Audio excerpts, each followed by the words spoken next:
Donc ce matin, j'ai besoin de vous parler du cœur. On ne va pas lâcher le cœur, parce que le cœur, c'est la clé de ta vie, c'est la clé de ta vie spirituelle, c'est la clé de ton succès, c'est la clé de tout ton cœur. Dieu a dit clairement dans sa parole, l'homme regarde à l'apparence, Dieu regarde le cœur. L'homme considère les choses extérieures, mais Dieu regarde à l'intérieur. Et c'est ce que Dieu a dit à Samuel lorsqu'il devait choisir le futur roi. Alléluia, Dieu regarde au cœur. Donc, dans toutes les choses de ta vie, peut-être tu attends des bénédictions, peut-être tu pries pour certaines choses. C'est formidable que tu pries et tu jeûnes et tu as besoin de le faire, mais tu ne peux jamais mettre de côté l'état de ton cœur. Très important ton cœur, parce que l'état de ton cœur peut être un blocage à tes prières, peut être une limitation à ce que Dieu veut faire dans ta vie. Même il est dit aux hommes, aux maris, il est dit respectez vos femmes et honorez vos femmes pour que vos prières soient exaucées. Donc c'est extrêmement important que notre cœur, Dieu voit notre cœur. Et quand il veut nous bénir, quand il a des choses, n'est-ce pas, il va regarder notre cœur. Maintenant, le Saint-Esprit me parlait cette semaine. Et le Saint-Esprit m'a dit, et j'ai entendu cette voix, vraiment comme une parole, il m'a dit, quand je suis sur le point de faire quelque chose, quand j'ai un plan, je commence par traiter le cœur. Donc dans ta vie, sache que lorsque Dieu est sur le point de faire quelque chose pour toi, lorsque Dieu a un plan pour ta vie, la première chose qu'il va faire, il va commencer à traiter ton cœur. Le cœur. Le cœur, c'est ce qu'il y a de plus important. Dieu va commencer par traiter ton cœur. Alléluia. Amen. Amen. C'est pourquoi la Bible dit, et je vous ai déjà prêché plusieurs messages sur le cœur. Rappelez-vous de ces messages. Garde ton cœur plus que toute autre chose, car c'est du cœur que sortent les sources de la vie. Tu dois garder ton cœur. Amen. Parfois, je me demande, est-ce que vous entendez la parole de Dieu? Vous avez besoin de l'entendre, peuple de Dieu, et vous avez besoin de la mettre en pratique. Parce que lorsque vous allez sortir par cette porte, l'ennemi, la chair, les gens vont vous attendre pour voir si tu vas mettre en pratique cette parole ou pas. C'est bien de dire amen dans l'église, mais c'est mieux de la mettre en pratique. Parce que je te dis dans le nom de Jésus et je te le prophétise, même si ce n'est pas une prophétie qui vient du Saint-Esprit, mais c'est une prophétie qui vient de ma raison, qui me dit que dans 30 minutes après la réunion, ou dans 1 heure, ou dans 2 heures, ou dans 5 jours, peu importe, il y a quelqu'un qui va te provoquer. Il y a quelqu'un qui va te dire quelque chose. Et il va falloir que tu mettes en pratique la parole de Dieu. Amen. Il va falloir que tu mettes en pratique le caractère chrétien. Dieu, écoutez-moi, Dieu veut enlever de son Église les disputes, les divisions, les querelles, les paroles méchantes, les comportements qui ne sont pas respectueux. Enfin, tout ce qui est de la chair. Dieu veut couper la chair. Amen. Donc, quand Dieu veut faire quelque chose dans ta vie, il va commencer par traiter ton cœur. Voyez-vous, quand Josué a commencé à mettre le pied dans la terre promise, il y avait Jéricho qui était en face, avec ses murailles impénétrables.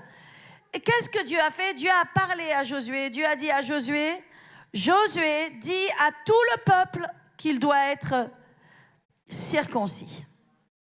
Tout le peuple doit être circoncis parce que tous ceux qui ont été avec Moïse et qui sont morts dans le désert, toute cette génération a été circoncis. Mais toute cette nouvelle génération qui est avec toi, qui a marché aussi dans les déserts, mais maintenant qui est avec toi pour entrer dans la terre promise, toute cette génération, aucun d'entre eux n'ont été circoncis. Et donc maintenant, je te le dis, fabrique-toi des couteaux. Des couteaux de pierre. Et là, les hommes ne rigolent plus du tout, parce qu'on est en train de parler de circoncision. Et la circoncision, c'est pas un mot qui est drôle, voyez-vous. Ça fait rigoler personne. Ouais, mais la circoncision, c'est ce que Dieu veut. Et la circoncision, c'était pas rigolo. C'était des hommes adultes qui se faisaient circoncire. Ah ouais. Qu'est-ce qu'on faisait? On leur enlevait un bout de chair. Ok? On va même pas dire où. On va pas faire de dessin. Ok? Mais dans un endroit sensible. Hein? Dans un endroit où on ne veut pas voir un couteau s'approcher. Mais c'est l'image que Dieu nous a donnée pour dire ta chair, elle doit être retranchée, et quand elle est retranchée, ça fait mal. Vous comprenez? Ça s'appelle la circoncision. Dieu merci, Dieu ne demande plus aujourd'hui la circoncision de notre chair, mais il demande la circoncision de ton cœur. Ton cœur doit être circoncis. Et parfois, écoute-moi, pour obéir à Dieu et à rester dans l'amour, à rester dans la douceur, à rester dans un bon comportement, alors que l'inverse se déchaîne contre toi, ça te demande une circoncision. C'est-à-dire, c'est pas ta chair qui crie, mais c'est ton cœur qui hurle. Ton cœur hurle vengeance. Ton cœur hurle. Ah! Mais ton cœur doit être circoncis. C'est là que ton cœur doit être circoncis. Dieu veut que ton cœur soit circoncis. Dieu veut que tu arrêtes de te faire justice. Dieu veut que tu arrêtes de marcher dans la rébellion, dans la revanche. Dieu veut que tu souffres un peu d'injustice. C'est Paul qui disait cela. Il a dit, souffrez donc un peu d'injustice afin que vous ayez un témoignage. Dieu veut ça pour vous. Mais ce n'est pas possible si ton cœur n'est pas circoncis. Tu dois laisser Dieu circoncire ton cœur. Ton cœur est tellement important. Alléluia. Amen.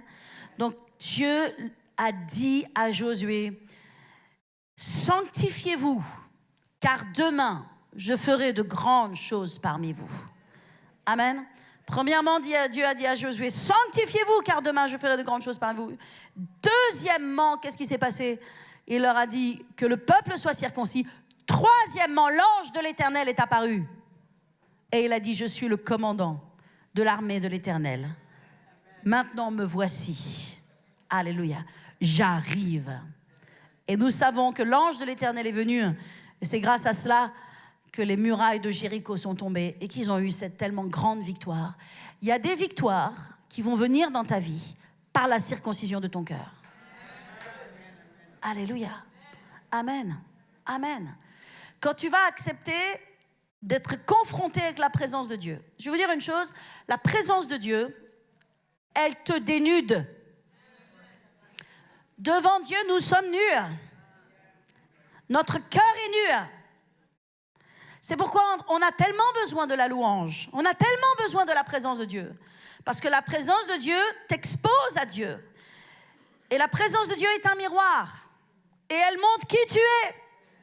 Et elle te montre avec amour qui tu es. Elle te montre avec amour les défauts de ta vie. Les agacements, les énervements, les contrariétés, ton caractère. Tu comprends? Et si tu n'es pas dans la présence de Dieu, tu ne peux pas voir ça.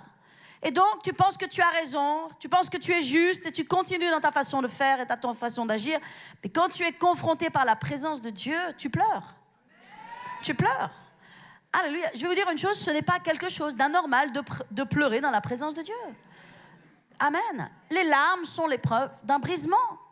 Et tu dois être brisé. Ton cœur doit être brisé, mais pas ton cœur, ton caractère. Dieu ne veut pas briser ton cœur et que tu sois une âme en peine. Dieu veut briser ton caractère. Vous savez, quand on a un petit enfant, et beaucoup d'entre vous, vous êtes des parents, vous avez eu des petits-enfants. On aime nos petits-enfants, mais on ne peut pas tout leur donner. Et ils nous font parfois des caprices invraisemblables. Ils ont des caractères incroyables. En anglais, on appelle « the terrible two ». The terrible two, c'est le terrible âge des 2 ans. Ils appellent ça, même ils ont donné le nom de terrible two. Le terrible âge des 2 ans. Vous amenez un 2 ans dans un supermarché et vous avez honte. Vous dites, où est la sortie? Vous ne prenez même plus les courses avec vous, vous partez avec votre caddie. On a tous vécu ça. N'est-ce pas, Catherine? Moi aussi, t'inquiète pas. Et, oh mon Dieu, on a tous vécu ça. The terrible two. Eh bien, voyez-vous, nos enfants, ok, on ne veut pas briser leur cœur. On ne veut pas briser leur cœur, mais on doit briser leur caractère. On doit briser leur caractère, parce que les enfants, ils ont un caractère dur. Et je vais vous dire une chose, ils veulent ce qu'ils veulent. Et on ne veut pas les blesser, on ne veut pas leur faire du mal, on ne veut pas les violenter, on ne veut pas leur faire quoi que ce soit, bien sûr, et on ne doit pas, absolument pas. Mais briser leur cœur serait leur dire, tu es un idiot, tu es un imbécile, tu es un mauvais enfant. Là se brise le cœur. Mais Dieu ne brise pas le cœur, Dieu brise le caractère. Ça veut dire, il brise ta volonté. Amen. Dieu veut briser ta volonté. Il ne veut pas briser ton image. Comprenez? Et ça, c'est tellement important. En tant que chrétiens, si nous disons que nous sommes des enfants de Dieu, que nous sommes des disciples de Jésus-Christ, alléluia, nous devons avoir les fruits de cela. Je vais vous dire, ta bouche et ta façon de parler doit changer. Il y a tellement de dureté qui sortent par la bouche. Amen. Je pense que cet après-midi, je vais prêcher sur la bouche. Comment il est important de tenir sa langue, de tenir sa bouche. Alléluia. S'il y a une chose que tu dois contrôler, c'est ta langue. Tu dois contrôler ta bouche. Parfois, il y a tellement de dureté dans les couples. Les couples se disent des choses terribles, se disent des choses horribles. Vous comprenez? Moi, je veux dire ces choses. Je veux les dénoncer. Je veux les dire. De sorte qu'il y ait une prise de conscience par le Saint-Esprit de réaliser qu'il y a besoin d'avoir du changement et que Dieu va donner ce changement. Et que ce changement, il vient par le fait de se rapprocher de Dieu. Ça ne vient pas par la méthode queer, en disant je suis bon, je suis bon, je suis bon, je suis gentil, je suis gentil, je suis gentil. Aujourd'hui, je suis doux, je suis doux. Et puis, vous êtes là dans votre voiture et quelqu'un vous klaxonne et vous fait... Et vous faites des gestes bizarres de tous les côtés. Vous comprenez? Ce n'est pas la méthode queer qui va te changer. C'est la présence de Dieu. C'est la présence de Dieu. C'est ta relation avec Dieu. C'est que tu plies les genoux le matin et que tu passes ton temps avec Dieu. C'est que tu déposes tes fardeaux sur Dieu. Je veux dire une chose. Si vous déposez vos fardeaux sur le Seigneur, comme le Seigneur nous le demande, vos fardeaux, vous ne les portez plus. Et si vous ne les portez plus, vous n'êtes plus quelqu'un de pressé, de stressé, d'en colère, de frustré et de désagréable. Soit c'est Dieu qui les porte, soit c'est toi qui les portes, mais tu choisis. Mais si c'est toi qui portes tes fardeaux, ok, alors tu es quelqu'un de stressé, d'énervé et de désagréable. Mais si tu déposes tes fardeaux sur le Seigneur, et ça s'appelle la prière. La prière, c'est pas un bras de fer avec Dieu. Ok? La prière, c'est pas un espèce de chantage avec Dieu. Seigneur, tu vois tout ce que je fais. Seigneur, regarde qui je suis. Seigneur, oh là là, je donne à l'église, Seigneur, et je viens et je sers. Alors dis donc, hein, fais quelque chose pour moi. Hein. C'est pas ça la prière. Non. La prière, c'est une relation avec Dieu. Vous lui dites, Seigneur, tu vois, il y a cette personne, ça me contrarie beaucoup. Cette personne, elle m'a blessée. Je remets ces choses entre tes mains. Oh, tu vois ce problème dans ce travail, Seigneur, tu vois. Et ça s'appelle avoir un Seigneur. Beaucoup d'entre vous, vous avez un sauveur. Mais Dieu veut être ton Seigneur. Le sauveur, c'est celui qui sauve ton âme. Mais le Seigneur, c'est celui qui contrôle, qui domine ta vie. C'est celui en qui tu te confies. C'est celui vers lequel tu viens parce que tu as des besoins. Tu dépends de lui pour résoudre tes problèmes. Et Dieu aime cela. Dieu aime que tu dépendes de lui. Tu vois ma circonstance, tu vois ma situation. Seigneur, je prie, fais-moi justice. Seigneur, libère-moi de ces oppressions. Libère-moi de ces gens difficiles. Donne-moi la grâce, donne-moi la faveur. Et je vais vous dire une chose, tu pries et tu pries et tu pries. Et vous savez quoi? Dieu va le faire. Dieu va le faire. Mais si tu décides de porter tout sur toi et de jamais te déposer, te décharger dans le Seigneur par la prière, tu vas être quelqu'un de difficile dans le caractère. Amen. Vous avez compris que Dieu veut que tu changes ton caractère? Comment vous pensez que vous avez besoin de changer dans votre caractère? Alléluia. Amen. On a tous besoin de changer dans notre caractère. Et la raison pour laquelle je prêche sur le cœur, c'est parce que je ressens fermement dans mon cœur qu'un sermon n'y suffira pas. Mais vous avez besoin d'être sermonné. Je vous sermonne, ok? Ça veut dire, je ne veux pas prêcher juste une fois et après on passe à autre chose. Je veux prêcher, jusqu'à ce qu'il y ait quelque chose qui entre dans ton cœur et que tu changes au nom de Jésus. Alléluia. On dit que les enfants apprennent par la répétition. Moi, j'aimerais vous dire, les adultes aussi apprennent par la répétition. Alors, toutes les semaines, je vais vous prêcher. Garde ton cœur, plus que toute autre chose. Car c'est de ton cœur que sortent les sources de la vie. Protège ton cœur. Fais attention à ce qui est semé dans ton cœur. Fais attention à ce que tu écoutes. Fais attention à ce que tu permets comme émotion toxique de se développer. Garde ton cœur. Garde ton cœur. Garde ton cœur. Plus que toute autre chose. Garde-le plus que ton portefeuille. Garde-le plus que ton sac. Garde-le plus que ton ordinateur. Garde ton cœur plus que toute autre chose. Car c'est de ton cœur que sortent les sources de la vie. Alléluia. Alléluia. C'est de ton cœur que va jaillir la vie. Et si tu sèmes des mauvaises choses, de ton cœur va jaillir la mort, l'amertume. Alléluia. Et toutes ces choses viennent contaminer ta vie. Et tu vis en dessous de ce que Dieu t'appelle à vivre.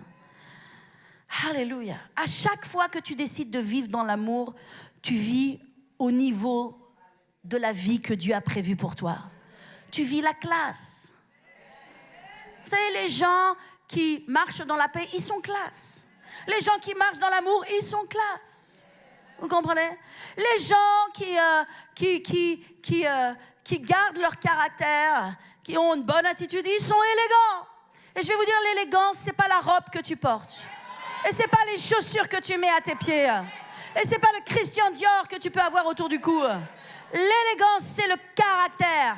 L'élégance, c'est l'attitude de la personne. Alléluia, c'est ça l'élégance. C'est pas le prix des vêtements que tu portes.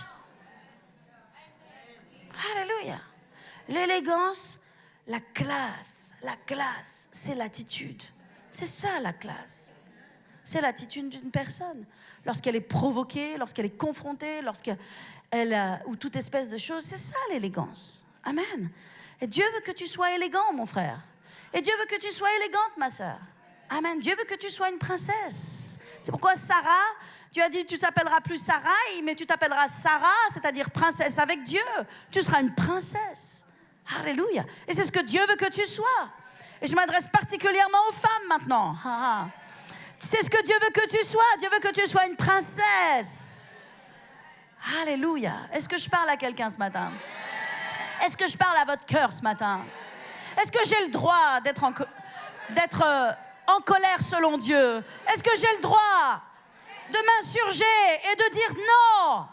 Je dis non au mauvais comportement. Je dis non à la méchanceté. Je dis non aux mauvaises attitudes. Je m'insurge contre cela. Je n'en veux pas dans l'Église. Je n'en veux pas dans vos cœurs. Je n'en veux pas dans vos vies. Je n'en veux pas dans vos relations. Je dis non. Je ne l'accepte pas, je ne le tolère pas.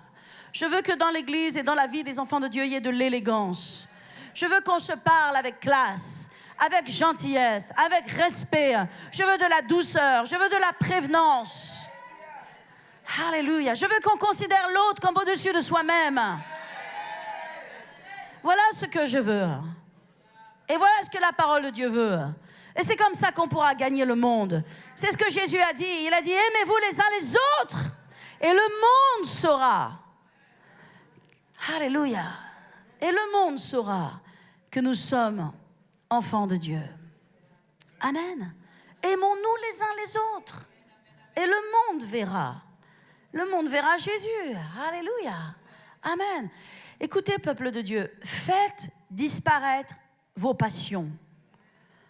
Faites disparaître vos passions. La Bible en parle des passions. Lisez Galates 5, c'est plein de passions. Okay? Il est écrit, voici les œuvres de la chair sont, et dans les œuvres de la chair, il y a les passions.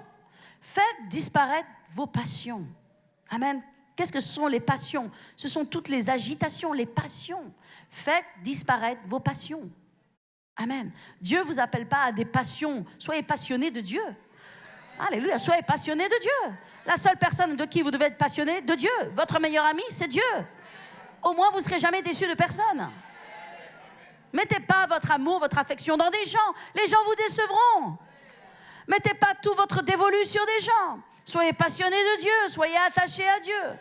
Et comme ça, vous serez déçus de personne. Alléluia. Est-ce que je parle à quelqu'un ce matin? Amen. Amen. Amen. Notre cœur doit être proche de Dieu. Et vous savez, je méditais cette semaine sur David. Ah, David. Nous aimons beaucoup David, n'est-ce pas? Un Samuel. Ah là là, le cœur humain. Le cœur humain. OK? Dans l'histoire de Samuel, quand nous lisons Samuel, nous voyons que Samuel commence, 1 Samuel, par la naissance de Samuel. Et nous voyons ce grand prophète qui naît, qui a été un prophète extraordinaire de l'Ancien Testament, Samuel. Et que Samuel, c'était le gouvernement de Dieu. Amen. Et là, il y a eu un temps où, pendant le règne de Samuel, le peuple de Dieu a demandé un roi. Et ce n'était pas la volonté de Dieu. Dieu voulait que ce soit son gouvernement sur eux. Et je vais te dire, Dieu veut que ce soit son gouvernement sur toi. Dieu veut mettre son gouvernement sur toi. Il veut régner sur toi, il veut régner sur ton cœur, avec son gouvernement et ses lois. Et donc le peuple a dit, non, on ne veut plus d'un prophète qui règne sur nous, on veut un roi. On veut être comme les autres nations, on veut un roi. Je veux dire, c'est dangereux de vouloir être comme les autres nations. Parce que vous n'êtes pas comme les autres nations. Vous n'êtes pas comme le monde. Vous êtes dans le monde, vous êtes avec le monde, mais vous n'êtes pas comme le monde et vous n'êtes pas du monde. Et vous n'êtes pas censé agir comme le monde. Alors le peuple de Dieu a dit, oh non, on veut être comme les autres nations, on veut un roi. Alors Dieu a dit à Samuel, ne pleure pas Samuel. Ce n'est pas toi qu'il rejette, c'est moi qu'il rejette. Essuie tes larmes, ne pleure pas. S'ils veulent un roi, je vais leur donner un roi. Donc Dieu a cherché un roi. Et Dieu a cherché ce qu'il a pu trouver de meilleur dans la nation d'Israël. Il a cherché. Puis finalement, il a trouvé un brave gars là. C'était un grand gaillard. Il était beau, il était fort. Il avait l'air humble. Il servait son père. Mais écoutez-moi bien, peuple de Dieu. Son nom, c'était Saül. OK? Et Dieu a dit, vous voulez un roi? OK, je vous donne Saül. C'est le meilleur que je puisse trouver en dehors de ma volonté. Saül était le meilleur de ce que Dieu pouvait donner hors de sa volonté. Ce n'était pas le plan de Dieu. Saül n'était pas le plan de Dieu. C'était ce que les hommes voulaient. Faites attention à ce que vous voulez. Faites attention à ce que vous demandez à Dieu. Certains d'entre vous, vous voulez et vous poursuivez des choses que Dieu n'a pas l'intention de vous donner, peut-être dans ce temps, ou peut-être de cette façon-là, ou peut-être c'est un autre plan, et vous devez suivre le plan de Dieu. Le plan de Dieu, c'est quelque chose, c'est une vie, n'est-ce pas? C'est notre vie. Toute notre vie, nous allons apprendre de Dieu, apprendre à connaître Dieu davantage. Wow. Le plan de Dieu, c'est souvent pas ce que l'on veut. C'est souvent pas ce que l'on désire. C'est pour ça que nous devons faire attention à ce que l'on demande et à ce que l'on désire. Moi, Dieu m'a donné toujours tout l'inverse de ce que je voulais, donc comme ça, je sais une chose dans ma vie, c'est que j'ai suivi le plan de Dieu. Vous savez pourquoi? Parce que c'était pas mon plan. Et ça n'a jamais été mon plan. Et jusqu'à aujourd'hui, dans toutes les choses que Dieu me demande, c'était pas mon plan. Hein. S'il avait fallu me demander mon avis à moi, j'aurais dit autre chose et j'aurais fait autre chose. C'est pour ça que je sais que je suis dans le plan de Dieu. Vous savez pourquoi je sais que je suis dans le plan de Dieu? Parce que je ne suis pas en train de faire ce que je voudrais faire. Alléluia. En tout cas, je ferme la parenthèse. Écoutez-moi bien. Saül était le meilleur de Dieu pour quelque chose qui n'était pas son plan. Et qu'est-ce qui s'est passé? Saül, ce grand gaillard là, qui servait son père, qui poursuivait les brebis de son père Kis, etc., okay, qui avait l'air d'être un gars bien. Waouh! Le jour où il a eu le pouvoir, il avait l'air d'avoir un cœur humble, il tremblait derrière les bagages. Ok? Vous en rappelez? Vous avez tous lu? Ok? Il avait l'air bien, ce grand gars-là. Hein? Et le jour où il a eu le pouvoir et il est devenu roi, Ça a été Dr. Jekyll and Mr. Hyde. Vous connaissez Dr. Jekyll and Mr. Hyde? Ok, Dr. Jekyll, c'est le bon docteur qui fait des recherches, qui est là la journée, qui est très bien. Et la nuit, il se change en Mr. Hyde. Et Mr. Hyde n'ayant pas été... C'est un film qui a été... un roman, je crois, de Stevenson, qui avait été écrit en 1860 quelque chose, et qui a été produit en film. Et Mr. Hyde, il porte bien son nom, parce que Mr. Hyde, ça veut dire monsieur caché. Hyde, ça veut dire caché. Waouh. Il y a des choses qui sont cachées dans le cœur. Écoutez-moi bien, peuple de Dieu. Il y a des choses qui sont cachées dans le cœur. Et parfois, il y a des choses qui sont cachées dans ton cœur que tu ne sais même pas qu'elles sont dans ton cœur, mais Dieu sait que c'est dans ton cœur. Et avant que Dieu te donne le pouvoir, il veut traiter ton cœur. Parce qu'il sait qu'une fois que tu as le pouvoir ou l'autorité ou la prospérité, ou tu déclines, ok? Tu vas te transformer en Mr. Hyde. Tu ne vas plus être le bon, gentil Dr. Jekyll. Mais tu vas être Mr. Hyde. Et c'est ce que Saul est devenu. Saul, il était comme ça avant. Le jour où il a eu le pouvoir, il n'avait plus rien à faire de ce que pouvait dire Samuel. Il n'a plus respecté Samuel. Il a désobéi à l'Éternel. Il n'avait plus... L'autorité de Dieu n'était pas sur sa vie. Et Dieu en a été rapidement lassé. Et Dieu a dit, c'est fini maintenant, je déchire la royauté au-dessus de toi. Et maintenant, je la donne à un homme qui est meilleur que toi.